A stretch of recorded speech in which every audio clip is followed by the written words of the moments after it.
Assalamualaikum warahmatullahi wabarakatuh. Bismillah, alhamdulillah, la haula wala quwata illa billah. Perkenalkan, nama saya Ilham Aji Nurgali dari kelas HKI 3A. Di sini saya akan menyampaikan proses penanganan tindak pidana dan proses peradilan pidana. Yang pertama yaitu proses penyelidikan. Proses penyelidikan ini dilakukan oleh semua anggota polisi Republik Indonesia. Proses penyelidikan ini berfungsi untuk mengetahui tindak pidana, untuk mencari alat bukti, minimal 2 alat bukti, yang selanjutnya mencari tersangka. Selanjutnya yaitu proses penyidikan.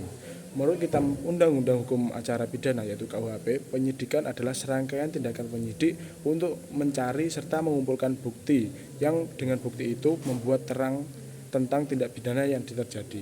Pada tahapan penyidikan, orang yang diduga sebagai pelaku ditetapkan sebagai tersangka. Dalam melakukan tahapan ini, polisi diberi kewenangan untuk melakukan upaya paksa demi menyelesaikan penyidikan.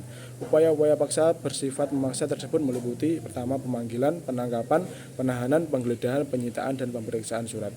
Upaya-upaya ini dilakukan untuk memenuhi pembuktian yang dianggap cukup untuk kepentingan penuntutan dan persidangan atas perkara tersebut. Selanjutnya yaitu tahap penuntutan. Menurut KUHP, penuntutan adalah tindakan penuntut umum untuk melimpahkan perkara pidana ke pengadilan negeri yang berwenang dengan permintaan supaya diperiksa dan diputus oleh hakim di sidang pengadilan.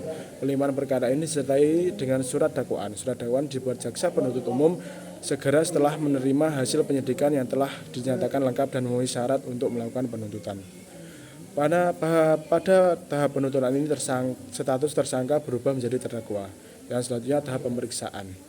Pada tahap ini, jaksa penuntut umum akan memberikan bukti-bukti yang didapat dari hasil penyidikan polisian. Terdakwa juga diberi hak untuk membela diri. Usai tahap pemeriksaan, hakim akan memberikan putusan atau vonis atas perkara tersebut. Selanjutnya yaitu tahap putusan pengadilan.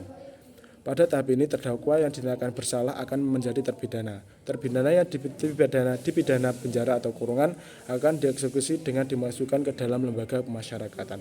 Untuk pidana mati, pelaksanaannya tidak akan dilakukan di muka umum dan berdasarkan pada undang-undang yang berlaku.